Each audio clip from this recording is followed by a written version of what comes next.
So I've been here for 54 minutes, and I've got 2 hours and 14 minutes. Yeah, because I'm on my 14-hour clock. Nothing makes me happier than being on my 14-hour clock. Not really, that's total sarcasm. Let's see. It's Friday. It's, 5:06? And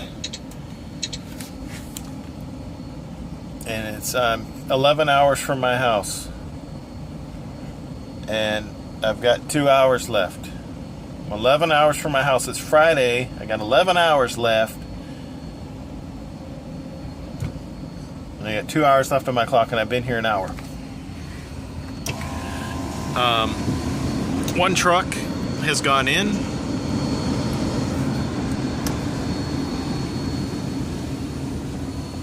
There, it's quieter. One truck has gone in. The window's open behind me. There we go. And I moved up one spot in 54 minutes. As you can see, people are hanging out. This truck has had a problem. Houston, that trailer might be overloaded. I'm not certain. It may be legal.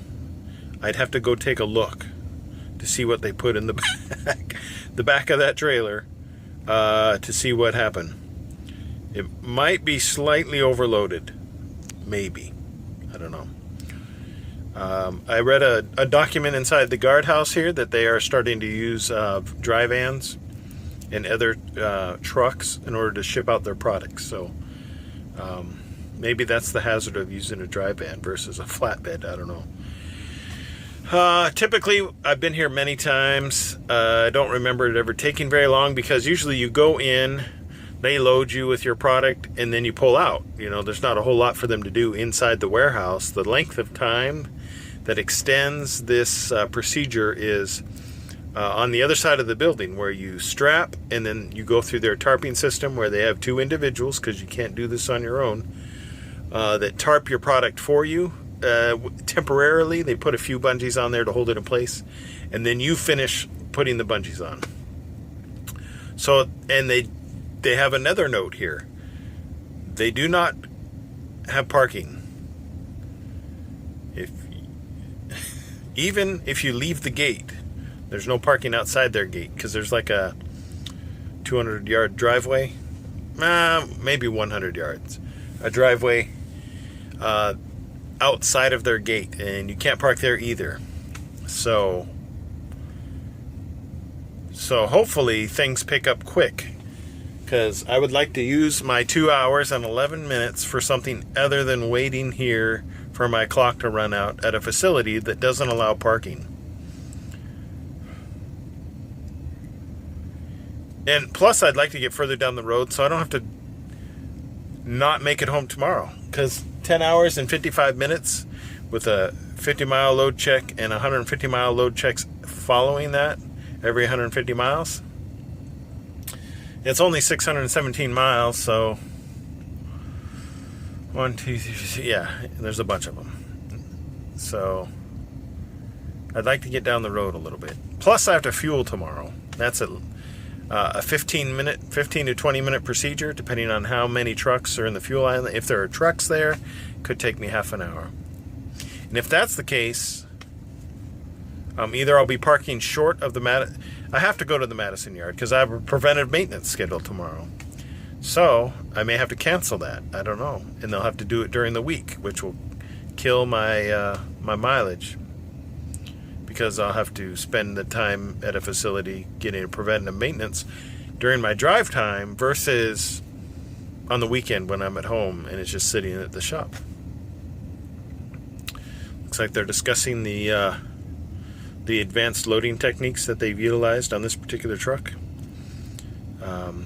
This might be the new balloon trailer I've heard about. It's super aerodynamic. It's like the blue whale that can get, even though it's the largest mammal on the planet, it can slide through the water like it's nothing. So maybe that's the blue whale new trailer.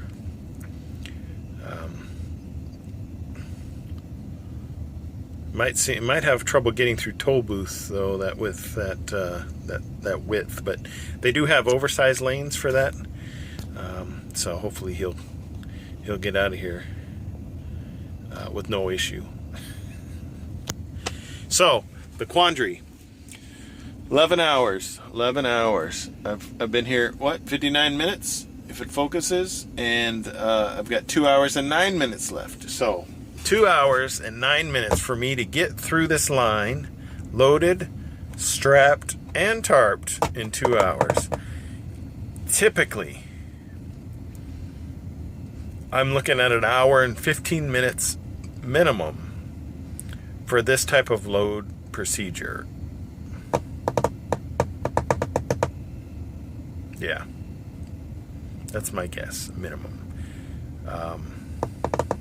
I have loaded and tarped, I think, as quickly as 45 minutes before lumber tarps, but wow, that is that guy's truck, I'm guessing. I mean, he's opening the door and getting in it.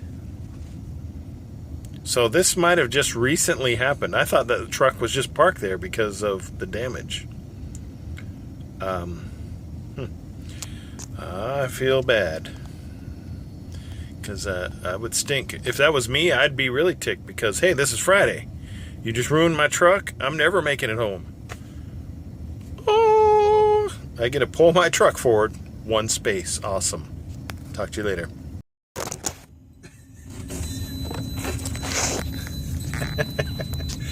I'm not going to stop and start over. I mean, this is the way it happens. This is the real world. Obviously, that my prediction is that the forklift that they utilized to load this particular trailer might have been on the tad heavy side. Yeah, because I thought it was bowed out, but no, it's snapped in the center.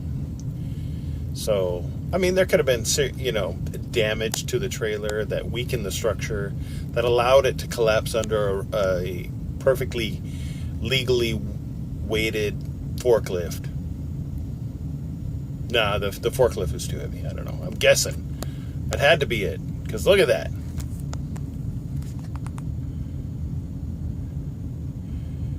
That just buckled under the pressure. Couldn't handle the pressure.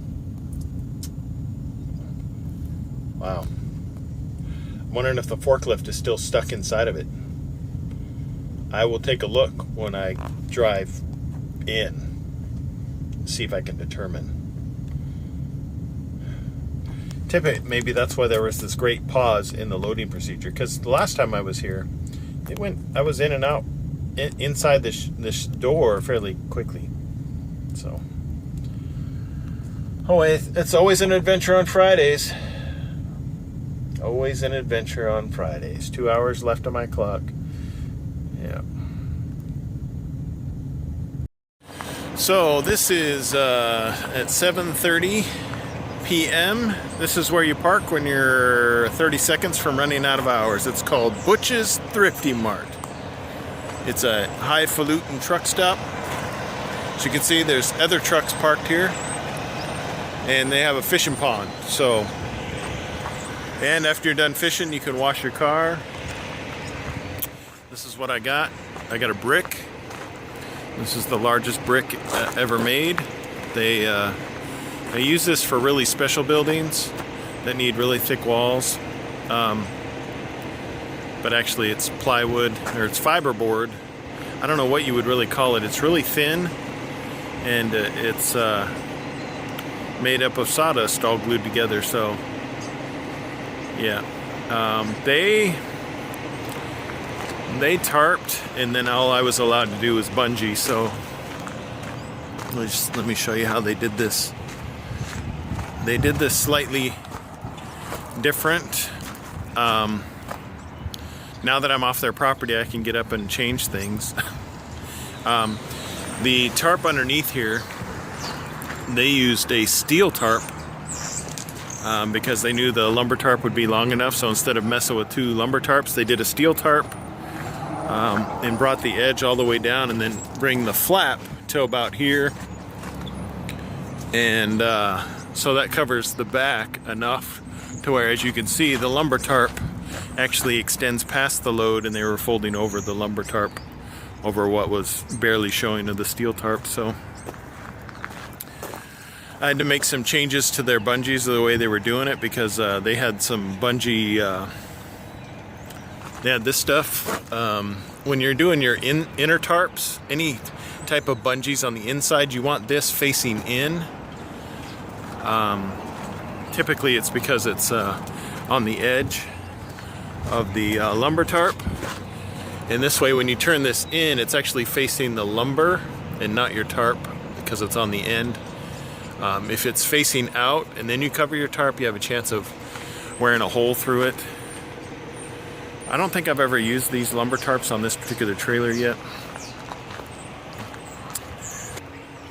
Technically, 78.80, so I've got another 1,000. I got 1,200 pounds to spare on my entire truck. Weighing out, they don't have necessarily CAT certified scales as far as I know, but they weigh each axle. So I was good on all my axles, especially the tandem, the split axles in the back. They are 17,000 a piece, and you're allowed 20. Then you're allowed 34 on these two, and it was like 32,000. So it's balanced out well right in the center. I think I'm going to throw 3 more straps though, because right now they're only 8-foot sections, so I have 2 straps for each section. But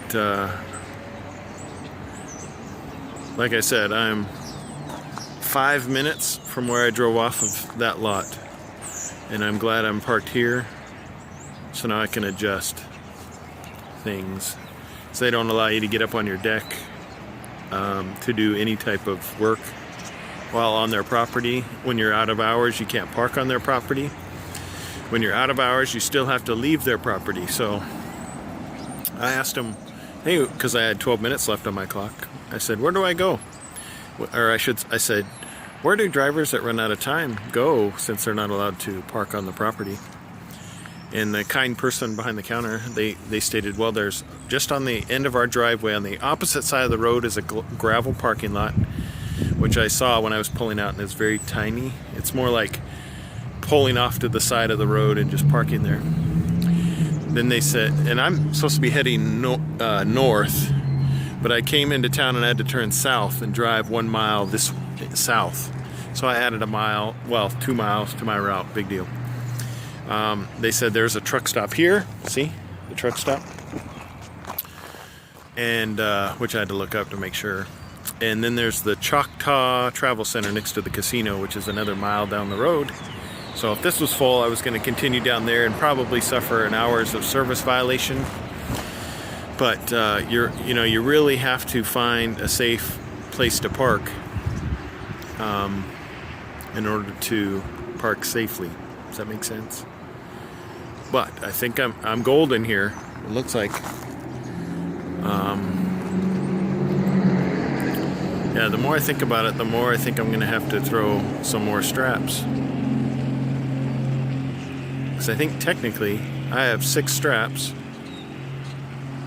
I couldn't throw any what we call gut straps. I know others call them belly straps, but we have a term we call belly wrap, which goes up and over and around and back down the other side. That's called a belly wrap. This is, well, let me get up here. Let me measure this with myself. It's right at 6 feet. So it would have been nice to throw some gut straps, but these are 2 packs. They're a pack, and that's it. So I'm going to throw 3 more straps. This way I feel better about it. And yeah, it'll be on the outside of the tarp, but hey, that'll help actually hold the tarp in. Even though it's wrapped like a brick and it should be good, I'll be throwing to the other side, so I'll have to be careful of that truck next door. Yeah, that's what I'm going to do. See, even when you're out of driving hours, you can still work. You don't have to stop. You got to keep going. You got to keep going. And then tomorrow's Saturday. This is awesome. I'm going to drive on Saturday. It's my fave. Total fave. I get to drive on Saturday for about 9 hours, 10 hours, close to 10, and I have to get fuel, so it should be golden. Barely making it there. I'm gonna leave as early as I can, so probably based on the time I started this, it'll be about 5:30 a.m. so I can get home as early as possible and spend as much time there as I can. So back to work. I'm not making a video tomorrow. I'm just driving home. Sorry.